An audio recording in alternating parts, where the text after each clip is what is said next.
آیات مبارکہ کا ترجمہ یہ ہے، اے ایمان والو، تم پر روزے فرض کر دیے گئے ہیں جس طرح تم سے پہلے لوگوں پر فرض کیے گئے تھے، تاکہ تمہارے اندر تقوی پیدا ہو۔ گنتی کے چند دن روزے رکھنے ہیں، پھر بھی اگر تم میں سے کوئی شخص بیمار ہو یا سفر پر ہو تو وہ دوسرے دنوں میں اتنی ہی تعداد پوری کر لے، اور جو لوگ اس کی طاقت رکھتے ہوں وہ ایک مسکین کو کھانا کھلا کر فدیہ ادا کر دیں۔ اس کے علاوہ اگر کوئی شخص اپنی خوشی سے کوئی نیکی کرے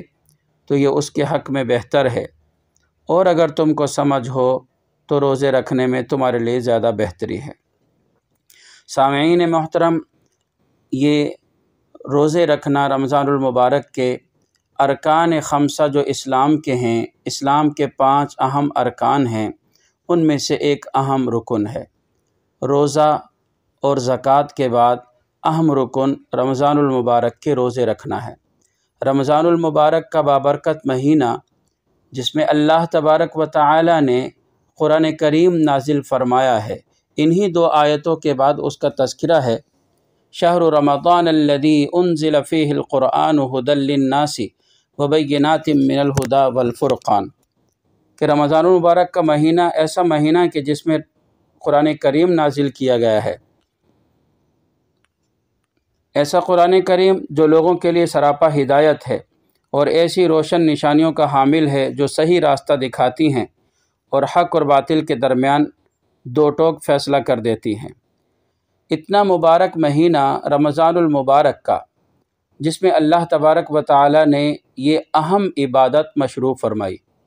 رمضان المبارک کے مہینے میں اللہ تبارک و تعالی نے مختلف عبادات مشروع فرمائی ہیں۔ روزہ ایک اہم عبادت ہے جو پچھلی امتوں کو بھی اللہ تبارک و تعالی نے عطا فرمایا تھا، اگرچہ اس کی صورت مختلف رہی۔ ہمارے لیے اور ہماری شریعت میں رمضان المبارک کا پورا مہینہ روزہ رکھنا اللہ تبارک و تعالی کی طرف سے فرض قرار دیا گیا ہے۔ ایک بات یاد رکھیے کہ اللہ تبارک و تعالی کی طرف سے قرآن کریم میں جو احکامات ہوتے ہیں وہ دنیاوی حکومتوں کی طرح نہیں ہوتے کہ محض آرڈر دے دیا اور حکم جاری کر دیا کہ یہ کام تم نے کرنے ہیں اور یہ تم پر لازم ہے اور اس کی پابندی کرنا تم پر حق ہے، اور اگر تم اس کی خلاف ورزی کرو گے تو تمہیں سزا ملے گی، یہ بڑا جرم ہوگا، تمہیں جیل ہوگی، اتنا جو ہے جرمانہ ہوگا، وغیرہ وغیرہ۔ قربان جائیے اللہ تبارک و تعالی کی شان کریمی پر۔ اللہ تبارک و تعالی جب اپنے بندوں کو کوئی حکم عطا فرماتے ہیں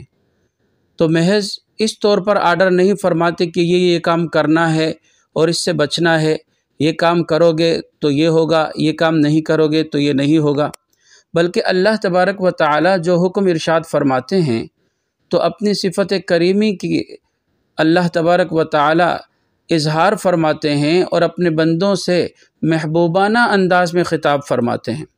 اس چیز کے فوائد، اس چیز کے فضائل، اس حکم کی حکمتیں اللہ تبارک و تعالی نازل فرماتے ہیں اور بتاتے ہیں، گویا اسلام کی طرف سے ایک ذہن سازی کی جاتی ہے کہ یہ جو ہم حکم تمہارے لیے کر رہے ہیں اور تمہارے لیے نازل کر رہے ہیں، یہ تمہارے لیے مشروع کر رہے ہیں، اس میں یہ حکمتیں ہیں، تمہارے لیے اس میں یہ فائدہ ہے۔ آپ دیکھیے کہ اس آیت مبارکہ میں کس قدر اللہ تبارک و تعالی کی طرف سے محبوبانہ انداز ہے۔ سب سے پہلے تو یا ایھا الذین آمنوا، اے ایمان والو، یعنی اے ایمان والو جو مجھے مان چکے ہو، مجھ پر ایمان لا چکے ہو، جب مجھے مان چکے ہو تو اب میری ماننا یہ محبت کا تقاضا ہے۔ میں تمہارا پروردگار ہوں، میں تمہارا رب العالمین ہوں، میں تمہارا پالنہار ہوں، لہٰذا میری بات اور میرے احکامات پر عمل کرو گے تو تمہارا فائدہ ہوگا، اور یہ عمل کرنا کوئی ایسا نہیں کہ ناراضگی کی وجہ سے، یہ محبت کی وجہ سے ہے، ایمانی رشتے کے تقاضے کی وجہ سے ہے۔ وہ کیا ہے؟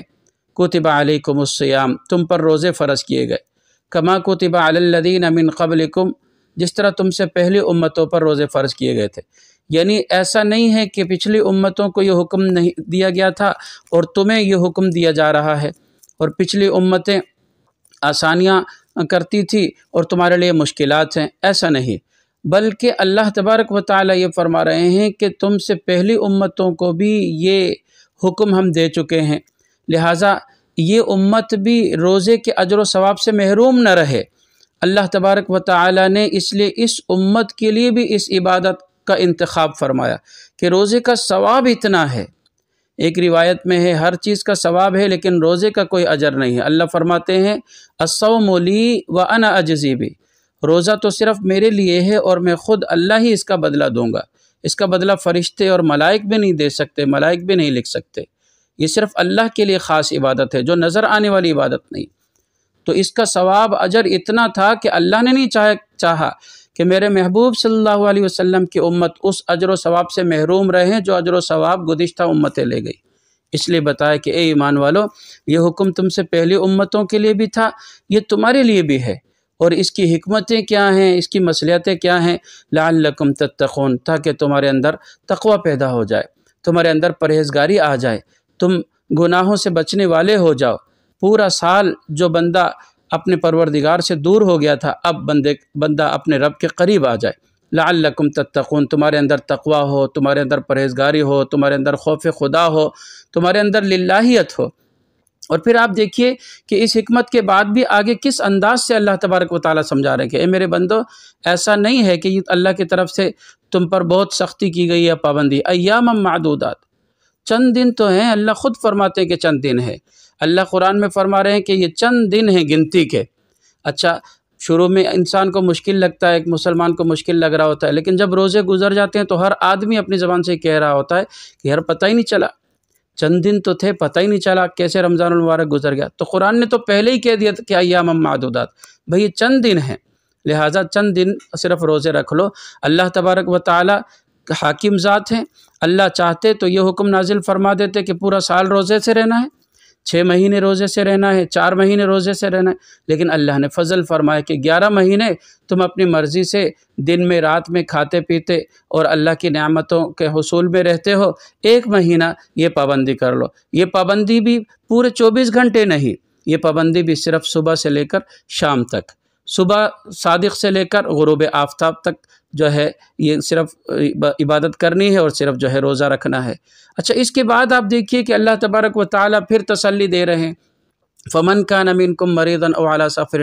اے میرے بندو، اچھا ایسی سختی نہیں ہے کہ ہر حال میں ہی رکھنا ہے، نہیں، اگر تم مریض ہو، تم مسافر ہو، میرے بندو، تمہیں کوئی پریشانی ہے، روزہ رکھنے میں تکلیف ہے، ماہر ڈاکٹر نے، ماہر طبیب نے تجویز کیا ہے اور اس نے تشخیص کی ہے کہ روزہ رکھنا نقصان دہ ہے اور بیماری بڑھ سکتی ہے، تو اللہ پہلے سے ہی فرما رہے ہیں کہ بھائی ایسا مریض، ایسا مسافر جو طاقت نہیں رکھتا، وہ روزے کو چھوڑ دے۔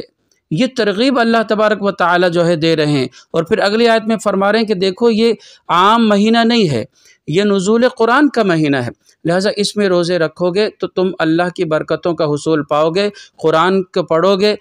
ہدایت ملے گی، حق اور باطل کا امتیاز ہوگا۔ اس لیے پھر آگے پھر ترغیب دی، فمن شہد منکم الشہر فلیصم، جو بھی اس مہینے کو پائے اس کو چاہیے کہ وہ ضرور اس مہینے کے روزے رکھے۔ پھر آگے اللہ فرما رہے ہیں پھر بھی اگر کوئی بیمار ہو، ہم پھر کہہ رہے ہیں، اور پھر بھی کوئی اگر مسافر ہو تو کوئی بات نہیں میرے بندوں، کوئی بات نہیں، چھوڑ دو، روزہ مت رکھو، بعد میں رکھ لو، اس کی قضا کر لو۔ اتنے ہی دن گنتی کے جتنے چھوٹے ہیں سفر کی وجہ سے، جتنے چھوٹے ہیں روزے، جتنے دن جو ہے روزے رہ گئے، روزہ نہیں رکھ سکا بیماری کی وجہ سے، 10 دن چھوٹ گئے، 5 روزے چھوٹ گئے اور 15 روزے چھوٹ گئے، وہ بعد میں گنتی پوری کر لو۔ اور آخر میں اللہ تبارک و تعالیٰ کیا فرما رہے ہیں؟ اللہ اکبر، اللہ تعالیٰ کی شان کریمی کی کیا عظمتیں ہیں۔ اللہ فرمانا ہے یرید اللہ بکم اليسر ولا یرید بکم العسر، اے میرے بندو، اللہ تو تمہارے ساتھ آسانیاں کرنا چاہتا ہے اور اللہ تعالیٰ تمہارے ساتھ مشکلات کرنا نہیں چاہتا، تمہیں مشکل میں ڈالنا نہیں چاہتا۔ یرید اللہ بکم اليسر ولا یرید بکم العسر ولتکملوا العدۃ ولتکبروا اللہ علی ما ہداکم ولعلکم تشکرون، یہ اللہ تم سے گنتی پوری کروا کر تمہارے اندر تقوی پیدا کرنا چاہتا ہے، تم اللہ کے اس نعمت پر اللہ کی تکبیر، اللہ کی بڑائی بیان کرنے والے ہو جاؤ، تاکہ تم اللہ تعالیٰ کے تم شکر گزار بندے ہو جاؤ۔ اس لیے دوستوں اور بزرگوں، محترم سامعین، ہمیں ذوق اور شوق کے ساتھ اس مہینے کی قدردانی کرنی چاہیے، اور بغیر کسی عذر کے روزے کو چھوڑنا اور اس کو بوجھ سمجھنا اور اپنی طبیعت کے اوپر اس کو بھاری سمجھنا، یہ ایک مسلمان اور مومن کی شان نہیں ہے۔ آپ دیکھیں کہ اللہ تبارک و تعالیٰ کس محبوبانہ انداز سے اپنے بندوں کو حکمت سے، اس کے فضائل سے، اس کے فوائد سے روشناس فرما رہے ہیں اور آگاہ فرما رہے ہیں، میرے بندو یہ روزے رکھو گے تو یہ تمہارے لیے فائدے ہیں، اور ہم تمہارے لیے خیر خواہ ہیں اور تمہارا مستقبل بنانے والے ہیں۔ ایک ماں باپ اپنے بچے کے لیے کتنے خیر خواہ ہوتے ہیں، صبح صبح اس کو اٹھانا ہے، صبح صبح اس کو جگانا ہے، وہ بچہ رو رہا ہے، اس کو تیار کر رہے ہیں اور پھر اس کو اسکول بھیج رہے ہیں، اور کبھی بچے نے ناشتہ کیا ہے کبھی نہیں کیا ہے، ماں بعد میں بھی پریشان ہے۔ اب کوئی پوچھے کہ بھئی تم بچے کو کیوں تکلیف دے رہی ہو، تم ماں ہو کر بچے کو اتنی تکلیف دے رہی تو، لیکن ماں سمجھدار ہے، اسے معلوم ہے کہ اس بچے کو آج میں جو میں تکلیف دے رہی ہوں تاکہ اس کا مستقبل سنور جائے، تاکہ اس کا آنے والا جو مستقبل ہے وہ کارآمد ہو جائے اور وہ بن جائے اور وہ روشن ہو جائے، وگرنہ اگر اس کو نہ پڑھایا اور یہ نہ پڑھ سکا اور یہ تعلیم سے محروم رہا تو آگے چل کر یہ محروم رہے گا معاشرے میں، اس کا مستقبل وہ تاریک ہوگا اور اس کا مستقبل روشن نہیں ہوگا۔ ٹھیک اسی طریقے سے اللہ تبارک و تعالیٰ ایک ماں سے 70 گنا زیادہ اپنے بندے سے محبت فرماتے ہیں، اور اللہ تعالیٰ اپنے بندے کو محبوب رکھتے ہیں۔ اللہ تبارک و تعالیٰ جو چھوٹی چھوٹی سختیاں، چھوٹے چھوٹے حکم، چھوٹی چھوٹی جو باتیں اور احکامات ہم پر لاگو کر رہے ہیں، صرف اس لیے کہ ہمارا مستقبل سنور جائے، ہماری موت کے وقت ہمارے لیے آسانیاں ہو جائے، ہماری قبر بن جائے اور ہماری حشر بن جائے، پل صراط پر ہمارے لیے آسانیاں ہو، اور پھر یہ کہ جنت میں ہمارے لیے داخلہ آسان ہو۔ کہ کس قدر اللہ کی طرف سے انعام ہے کہ جنت کے 8 دروازے ہوں گے، 8 دروازوں میں سے ایک دروازہ صرف روزے داروں کے لیے ہوگا۔ باب الریان نام ہی اس کا ایسا رکھا جو روزے داروں کے اعزاز کے لیے ہوگا، اور فرمایا اس میں سے کوئی بھی ایک داخل نہیں ہو سکے گا۔ پکارا جائے گا کہ کہاں ہیں وہ لوگ جو اللہ کے لیے روزہ رکھتے تھے، اللہ کے لیے بھوکے پیاسے رہتے تھے، وہ روزے دار آگے آئیں اور اس دروازے سے جنت میں داخل ہو جائیں۔ فرمایا کہ وہ جنت سے داخل ہوں گے جو روزہ رکھنے والے ہوں گے، ان کے علاوہ اس دروازے سے کوئی داخل نہیں ہو سکے گا، اور جب سب داخل ہو جائیں گے تو پھر وہ دروازہ بند کر دیا جائے گا۔ یہ اللہ کی طرف سے اعزاز ہوگا، اللہ کی طرف سے انعام ہوگا۔ اللہ تعالیٰ صفت رحیمیت کی بنیاد پر، صفت کریمیت کی بنیاد پر اپنے بندے کو جو اللہ سے پیار ہے، اللہ کو جو محبت ہے، اللہ تعالیٰ کوئی بھی حکم ایسا سخت بندے پر لاگو نہیں کرتے جو اس کے لیے مشکل ہو۔ آپ دیکھیں کس قدر اللہ تعالیٰ سمجھا رہے ہیں تاکہ اس کا مستقبل سنور جائے، اس کی آخرت سنور جائے، اور اس کی قبر، حشر اور آخرت جو ہے سنور جائے۔ اللہ تبارک و تعالیٰ محترم سامعین مجھے بھی اور ہم سب کو رمضان المبارک کی قدردانی کی توفیق عطا فرمائے، ذوق اور شوق کے ساتھ اس عبادات کو بحسن و خوبی انجام دینے کی توفیق عطا فرمائے۔ وآخر دعوانا الحمدللہ۔